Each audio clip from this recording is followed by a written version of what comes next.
पूछा ना, गुंजा कपूर कौन थी जो बुर्का पहनकर गई थी शाहीन बाग में मुसलमान भाइयों को बदनाम करने? कौन था जो सत्ता रहे सुन नहीं रहे? अरे भैया सत्ता के दलालों सुन तो लो, आगरा में पाकिस्तान जिंदाबाद के नारे लगाने वाला वो कौन था? कौन था वो? कौन था बेंगलोर में जो बुर्का पहनकर लोगों के बीच में नारा लगा रहा था? आप बताओ ना कौन था? अरे कौन था ध्रुव सक्सेना? ये बताओ ना आप।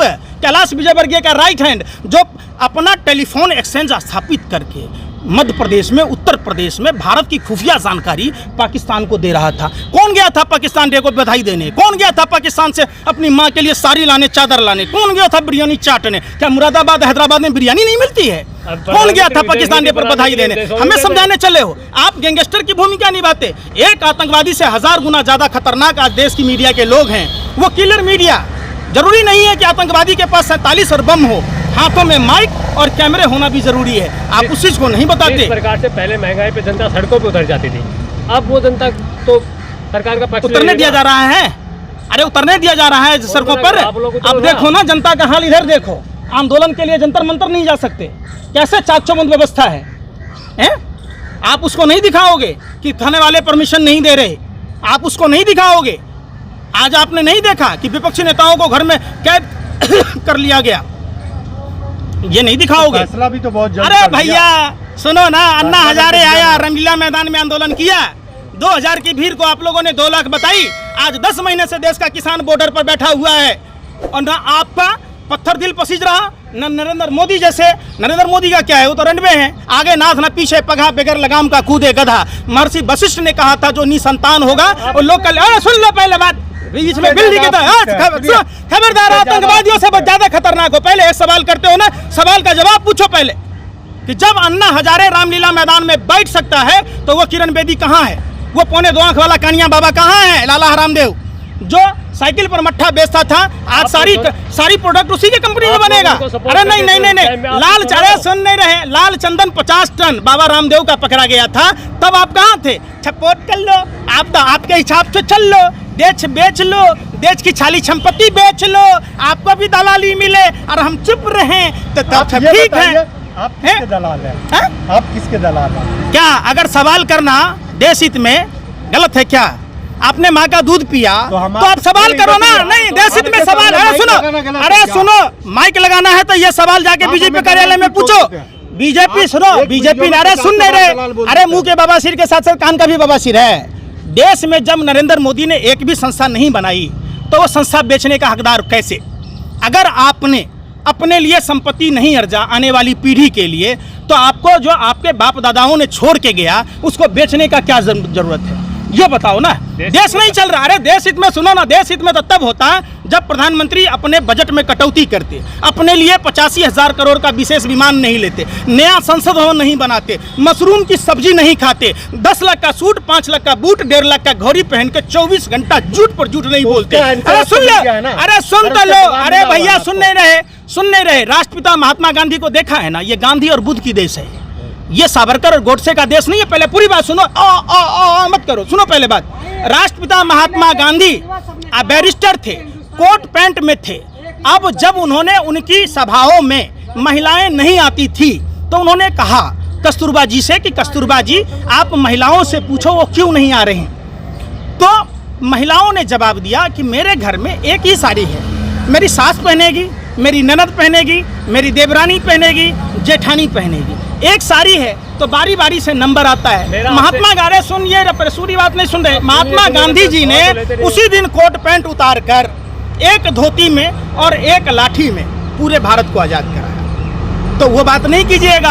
अगर प्रधानमंत्री जी सच्चे देशभक्त थे, मेरी माँ तलता बर्तन तलती थी, बाप दाई बेचता था, मैं तो फक्कल फकीर हूँ, तो भैया पूरे हिंदुस्तान को ना वैसा फकर फकीर बना देते। आपने कहा महात्मा गांधी ने एक धोती और एक लाठी से देश को आजाद करवाया है। तो फिर ये 20-20, 21-21 साल के उम्र में जो फांसी पे झूले थे, भगत सिंह हो गए, राजगुरु, सुखदेव हो गए, ये लोग सुभाष चंद्र बोस की जो आर्मी टीम थी, ये वो क्या किस काम की? वो क्या काम है? उन्होंने फांसी। सुभाष चंद्र बोस कांग्रेस के अध्यक्ष थे, पता है आपको? आजाद हिंद फौज का गठन किया था। जब नेताजी सुभाष चंद्र बोस आजाद हिंद फौज का गठन कर रहे थे तो ये आरएसएस वाले, हिंदू महासभा वाले लोगों को मना कर रहे थे, अब महारानी विक्टोरिया की सलामी ठोक रहे थे। आपने भगत सिंह की चर्चा की, अरे सुनो ना पहले, सुन ही नहीं रहे पॉइंट। अरे भटक आप भटक रहे। भगत सिंह, फिर वही बात, भगत सिंह के खिलाफ गवाही देने वाला शरसादी लाल हिंदू महासभा का प्रांतीय अध्यक्ष था पंजाब प्रांत का, जिसके आज भी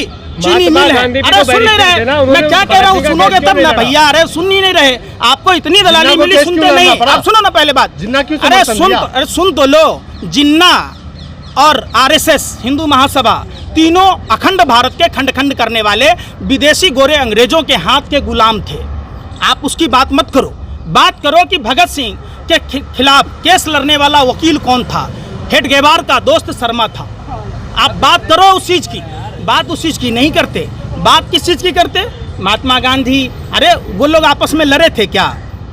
देखिए, देश की आज़ादी में सभी जाति सभी धर्म के लोगों का साझी विरासत का ये देश है। सभी जाति सभी धर्म सभी भाषा प्रांत के लोगों का देश है। ये क्या मतलब है भाई? आप बात लफ्ज़ जिहाद पर कानून बनाइएगा और अपना दामाद मुसलमान को बनाइएगा, दूसरा को नहीं बनाइएगा।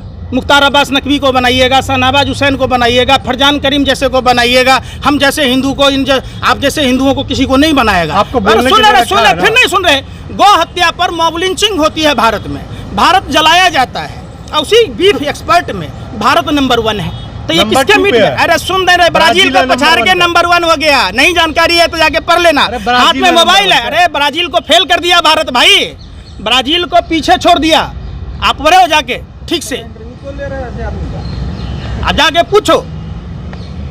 पूछोगे तब ना पता चलेगा। एक आखिरी सवाल है, राष्ट्र सबसे बड़ा है या कोई व्यक्ति विशेष?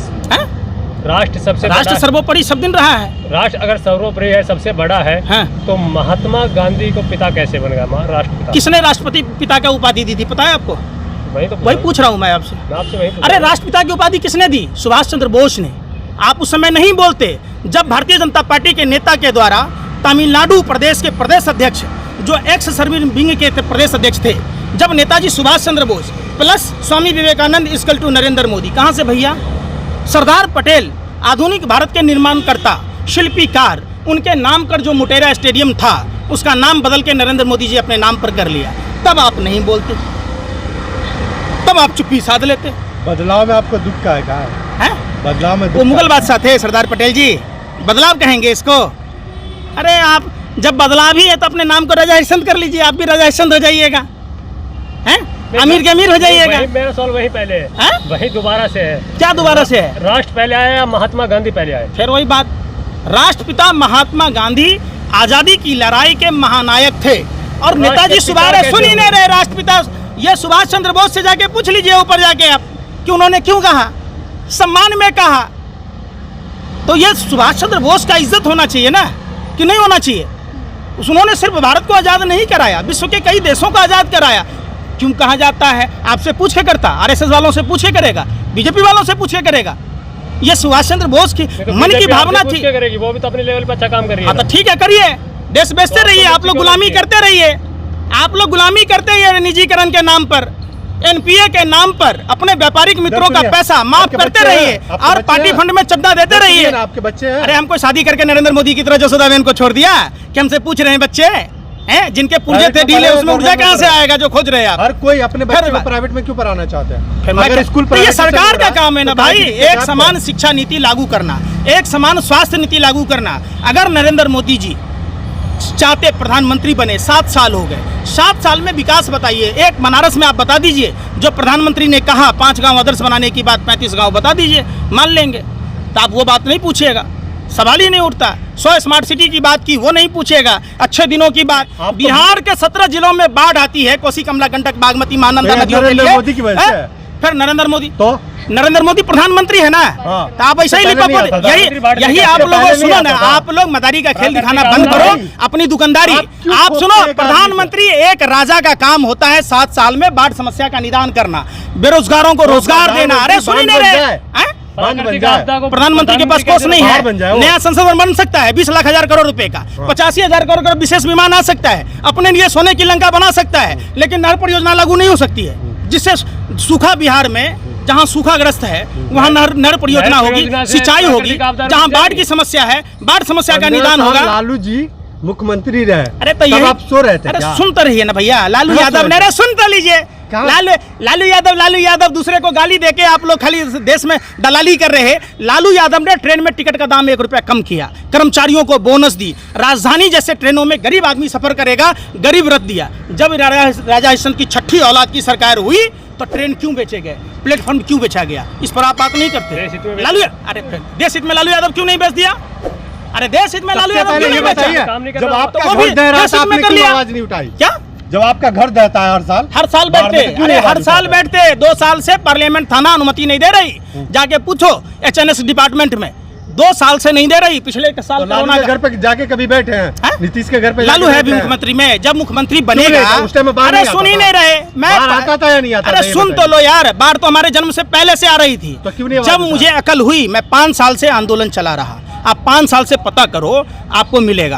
अभी अरे सुनिए ना, अरे सुन नहीं रहे, फिर वही बात कहूंगा तो आपको लगेगा बिल्ली की तरह रास्ता मत काटिए। एक सवाल कीजिए, जवाब पूछिए, पूरी बात सुन नहीं रहे। आपको एजेंडा फिक्स है कि बात पूरी नहीं हो, आपके चैनल के माध्यम से लोगों को पहुंचे नहीं, फिर किसको हमको मैंने आप तय कीजिएगा।